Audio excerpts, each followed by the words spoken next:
terima kasih kepada narasumber kita malam ini, karena tamu kita malam ini benar-benar sangat membahagiakan kita semua, karena tamu kita malam ini tidak kurang dari Habib Rizik, Ketua Front Pembela Islam.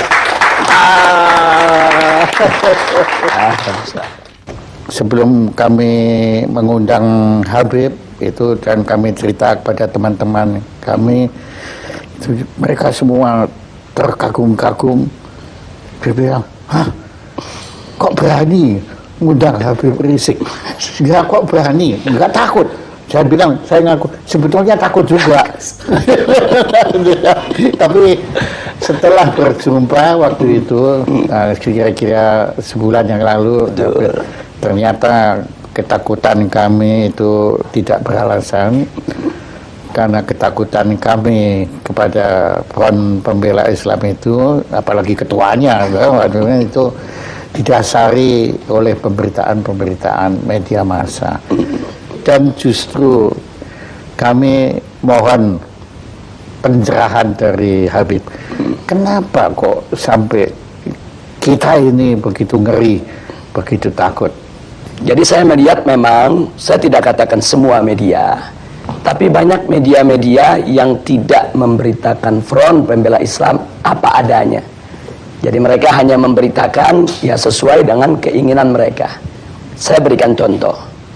Bagaimana laskar-laskar FPI pada tahun 2004 ketika terjadi tsunami di Aceh, itu ada 1.300 laskar turun ke Aceh, bekerja di sana selama 4 bulan, itu mengevakuasi tidak kurang dari 100.000 mayat.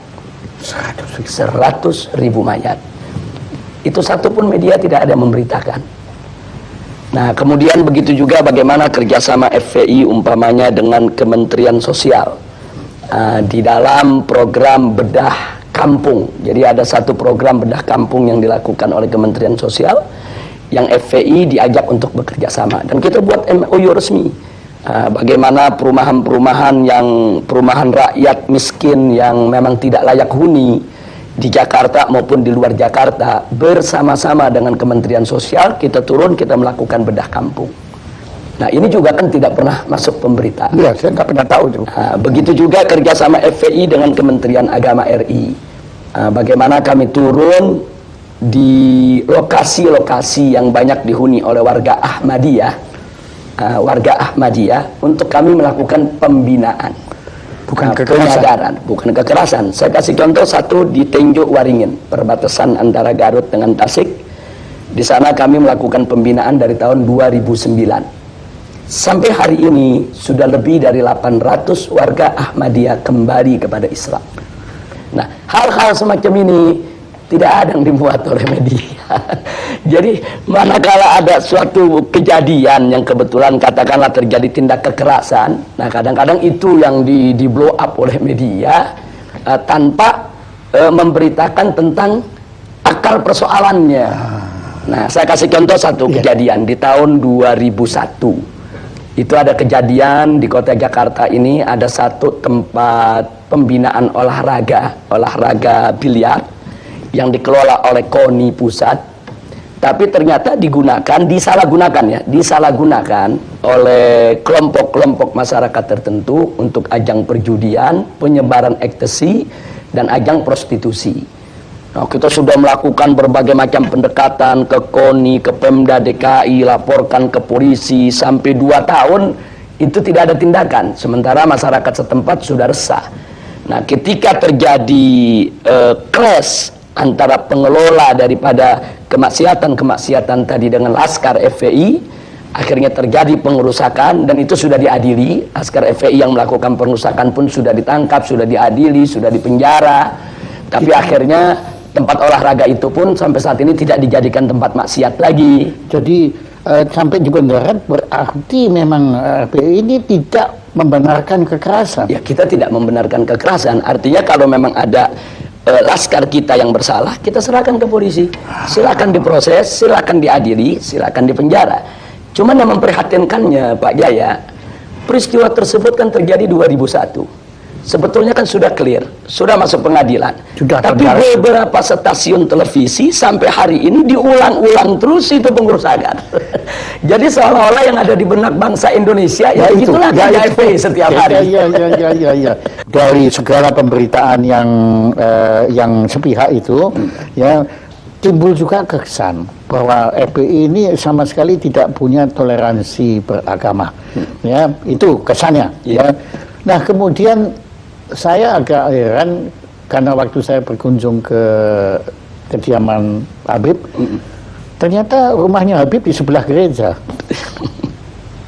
Dan saya dengar pendetanya sendiri yang ngomong waktu itu bahwa gereja itu dilindungi oleh Habib. Betul itu. Ya, jadi memang di Petamburan tempat saya tinggal ini ada beberapa gereja. Ada gereja Bethel dari kalangan Protestan, ada gereja Salvator dari kalangan Katolik, ada gereja Lemuel, ada gereja juga Immanuel, ada gereja juga HKBP. Nah, kelima gereja ini di Petamburan sampai hari ini semua bisa melakukan segala kegiatan ibadahnya dengan tenang tanpa ada gangguan sedikit pun dari masyarakat. Karena memang kelima gereja ini tidak pernah buat masalah dengan masyarakat. Artinya gereja-gereja mereka dibangun pertama dengan izin. Yang kedua, kegiatan-kegiatan mereka itu murni ibadah, bukan untuk mengganggu daripada ketenangan masyarakat. Sehingga sudah sekian puluh tahun mereka sampai hari ini tidak pernah ada gangguan apapun. Nah, karena itu hubungan saya secara pribadi maupun FPI yang memang markasnya ada di Petamburan dengan para pendeta tadi, hubungan kita cukup baik. Mereka suka datang ke kita, kita suka dialog. Kemudian kalau mereka punya masalah juga mereka sampaikan ke kita, apa yang bisa kita bantu mereka. Bahkan kalau lagi ada datang musim banjir, nah ini kan Petamburan ini kan rawan banjir, itu kita kerjasama.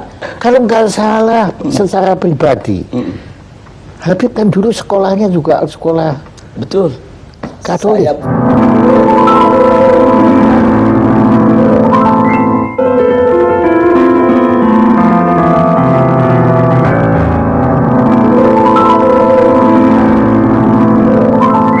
Saya di SD negeri di Petamburan dan waktu saya SMP Kristen Bethel. Memang tidak jauh dari rumah saya karena memang waktu itu kan saya lulus SD ini kan usia masih terlalu muda. Badan saya juga masih terlalu kecil. Orang tua kan khawatir kalau saya disekolahkan di tempat-tempat yang jauh. Walaupun ketika itu secara rayon saya mendapatkan SMP negeri 40 Pejompongan.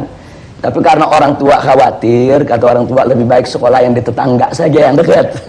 Dan itu Anda lakukan. Dan sebetulnya saya waktu itu sempat menyatakan juga, Ibu, kalau saya sekolah di situ apa nanti nggak khawatir?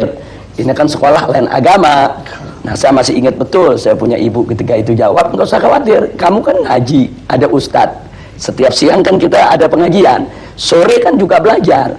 Sama ustadz-ustadz yang lain. Jadi dengan banyaknya ikut pengajian, gak usah khawatir lah.